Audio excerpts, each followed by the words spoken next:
Friends, ഇന്ന് നമുക്ക് വളരെ ടേസ്റ്റിയും എളുപ്പത്തിലും തയ്യാറാക്കാൻ പറ്റുന്ന ഒരു ചിക്കൻ കറിയുടെ റെസിപ്പിയാണ് ഞാൻ നിങ്ങൾക്കായി ഷെയർ ചെയ്യുന്നത്.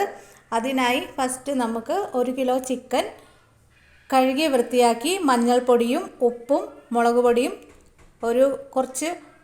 ഒരു ടീസ്പൂൺ കുരുമുളക് പൊടിയും ചേർത്ത് മാരിനേറ്റ് ചെയ്ത് 1 മണിക്കൂറോളം റെസ്റ്റ് ചെയ്യാൻ വെക്കുക. അത് റെസ്റ്റ് ചെയ്ത വെച്ചിരുന്ന ചിക്കനാണത്. പിന്നെ ഒരു 4 മീഡിയം സൈസ് സവോള ചെറുതായി അരിഞ്ഞത്, 2 തണ്ട് കറിവേപ്പില, ഒരു മീഡിയം സൈസ് തക്കാളി, 2 പച്ചമുളക്, ഒരു ടേബിൾ സ്പൂൺ ഇഞ്ചി വെളുത്തുള്ളി പേസ്റ്റ്, പിന്നെ ഹോൾ സ്പൈസസ് ആയിട്ട് ഒരു 1/2 ടീസ്പൂൺ പെരിഞ്ജീരകം, 2 ഏലക്ക, 2 ഗ്രാമ്പു ആൻഡ് 2 ചെറിയ കഷ്ണം പട്ട. പിന്നെ മസാലപ്പൊടിയായിട്ട് 2 table spoon chicken masala, 1/2 teaspoon മഞ്ഞൾപ്പൊടി, 2 ടീസ്പൂൺ കാശ്മീരി മുളക് പൊടിയാണ് ഇവിടെ എടുത്തിരിക്കുന്നത്. പിന്നെ ആവശ്യത്തിന് ഉപ്പും. ഈ ചിക്കൻ കറി നമ്മൾ ഒരു മൺചട്ടിയിലാണ് ഉണ്ടാക്കുന്നത്. അതിനായി ഗ്യാസ് കത്തിച്ച് അതിലേക്ക് ചട്ടി വെക്കുക. ചട്ടി ചൂടായതിന് ശേഷം അതിലേക്ക് 2 ടീസ്പൂൺ വെളിച്ചെണ്ണ ഒഴിച്ചു കൊടുക്കുക. വെളിച്ചെണ്ണ ചൂടായതിന് ശേഷം നമ്മുടെ ഹോൾ സ്പൈസസ് ഇട്ട് കൊടുക്കുക. ഹോൾ സ്പൈസസ് ആയ പെരിഞ്ജീരകം, കറുവാപ്പട്ട, ഗ്രാമ്പു, ഏലക്ക അതിലേക്ക് ഇട്ട് കൊടുക്കുക. നന്നായി ഇളക്കി യോജിപ്പിക്കുക. അതിനുശേഷം അതിലേക്ക് ഒരു സ്പൂൺ ഇഞ്ചി വെളുത്തുള്ളി പേസ്റ്റ് ഇട്ട് കൊടുക്കുക.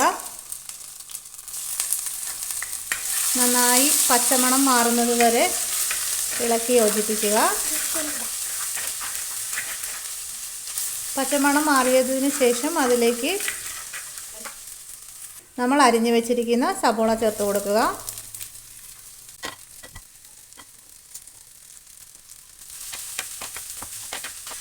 നന്നായി ഇളക്കി യോജിപ്പിക്കുക.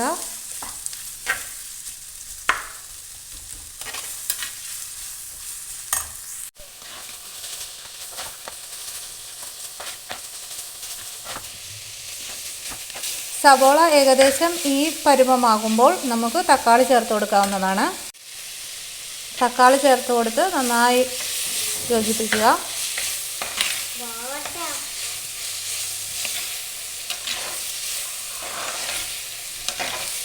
തക്കാളി ഒന്ന് നന്നായി സോഫ്റ്റ് ആകുന്നിടം വരെ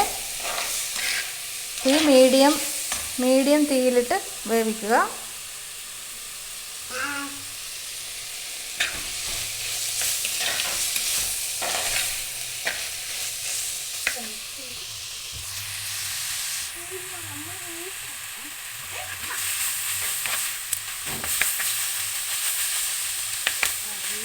ഇപ്പോൾ തക്കാളിയും ഉള്ളിയും എല്ലാം നന്നായി സോഫ്റ്റായി വന്നിട്ടുണ്ട്. ഇനി നമുക്ക് നമ്മുടെ മസാലകളെല്ലാം ചേർക്കാം. കാശ്മീരി മുളക് പൊടിയും മഞ്ഞൾപ്പൊടിയും എടുത്തു വച്ചിരിക്കുന്ന ചിക്കൻ മസാലയും ഇതിലേക്ക് ചേർക്കുക. നന്നായി പച്ചമണം മാറുന്നത് വരെ നന്നായി യോജിപ്പിക്കുക.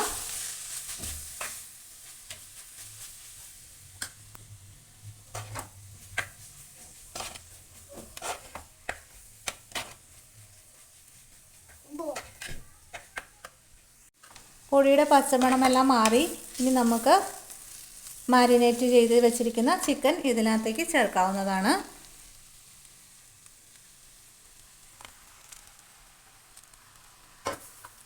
ചിക്കൻ ചേർത്ത് മസാലയുമായി നന്നായി മിക്സ് ചെയ്യുക.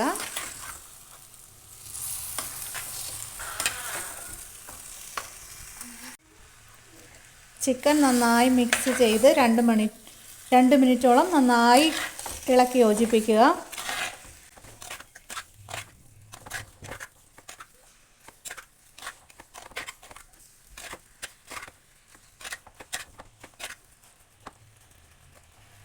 ഇനി ഇതിലേക്ക് ആവശ്യത്തിനുള്ള കുറച്ച് ചൂടുവെള്ളം, 1 കപ്പോളം ചൂടുവെള്ളം ഇതിലൊഴിക്കുക.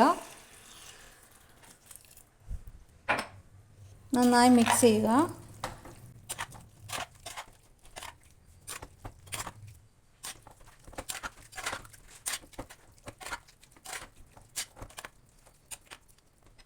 ഈ ടൈമിൽ ഉപ്പുണ്ടോയെന്ന് നോക്കുക. ഉപ്പില്ലെങ്കിൽ കുറച്ചുകൂടെ ഉപ്പ് ചേർത്ത് നന്നായി ഇളക്കി യോജിപ്പിക്കുക.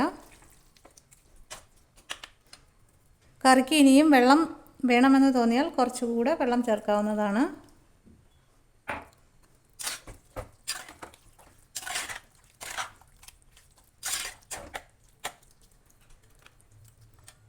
അതിനുശേഷം മൂടി വെച്ച് ചിക്കൻ വേവിക്കാവുന്നതാണ്. ചിക്കൻ മൂടി വെച്ച് ഒരു 10 മിനിറ്റോളം മീഡിയം തീയിലിട്ട് നന്നായി വേവിച്ചെടുക്കാം ചിക്കൻ. നമ്മൾ വേവിക്കാൻ വെച്ചിട്ട് ഒരു 5 മിനിറ്റോളം കഴിഞ്ഞിരിക്കുന്നു. അപ്പോൾ അതൊന്ന് ചെറുതായി ഇളക്കി കൊടുക്കുക. അടിയിലൊന്നും പിടിക്കാണ്ട് നോക്കണം. ചെറുതായി ഇളക്കി കൊടുത്താൽ ചിക്കനെല്ലാം ഇപ്പോൾ പകുതിയോളം വേവായിട്ടുണ്ട്. ഒരു 5 മിനിറ്റ് കൂടെ ചെറിയ തീയിൽ വെച്ച് നമുക്ക് ഇത് കുക്ക് ചെയ്തെടുക്കാവുന്നതാണ്.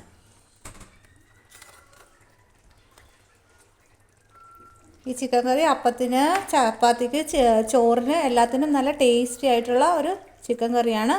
വളരെ എളുപ്പത്തിൽ ഉണ്ടാക്കിയെടുക്കാൻ പറ്റുന്നതാണ്. ഇപ്പോൾ അതിൻ്റെ സൈഡിലെല്ലാം എണ്ണയെല്ലാം തെളിഞ്ഞ് വന്നിട്ടുണ്ട്. ഒരു 5 മിനിറ്റ് സമയം കൂടി അടച്ചു വെച്ച് വേവിക്കുക.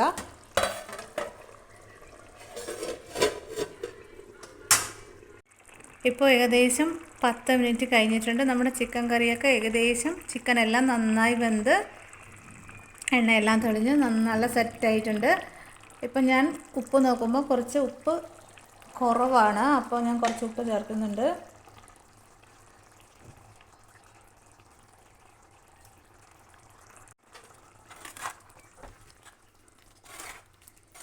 ചിക്കനിൽ നിന്ന് നല്ല വെള്ളമെല്ലാം ഇറങ്ങി നല്ല അടിപൊളിയായി വെന്ത് നല്ല സെറ്റായിട്ടുണ്ട്. ഇപ്പോൾ ഇനിയിപ്പോൾ കുറച്ചുകൂടെ വെള്ളം കുറവ് മതിയെന്നെങ്കിൽ കുറച്ച് സമയം ഒരു 2 മിനിറ്റ് കൂടെ നല്ല മീഡിയം തീയിലിട്ട് നന്നായി വറ്റിച്ചെടുക്കാവുന്നതാണ്. അവസാനമായിട്ട് കുറച്ച് കുരുമുളക് ഒരു ചെറിയ സ്പൂൺ ക്രഷ് ചെയ്തിട്ട് ചേർത്ത് കൊടുക്കാവുന്നതാണ്. പിന്നെ കുറച്ച് കറിവേപ്പില ചേർത്ത് ഇനി തീ ഓഫാക്കാവുന്നതാണ്. നല്ല ടേസ്റ്റി ആയിട്ടുള്ള ചിക്കൻ കറിയാണിത്. നിങ്ങളിതുവരെ ഇതുപോലെ ട്രൈ ചെയ്തിട്ടില്ലെങ്കിൽ ഒന്ന് ട്രൈ ചെയ്ത് നോക്കുക. ഫീഡ്ബാക്ക് അറിയിക്കുക. Thank you. വെറും അരമണിക്കൂർ കൊണ്ട് ചെയ്തെടുക്കാൻ പറ്റുന്നത് വളരെ സൂപ്പറായിട്ടുള്ള ഒരു ചിക്കൻ കറിയാണിത്. നിങ്ങൾ ട്രൈ ചെയ്യുക. ഇനി നമുക്ക് ഇതൊരു സെർവിങ് ബൗളിലേക്ക് മാറ്റാവുന്നതാണ്.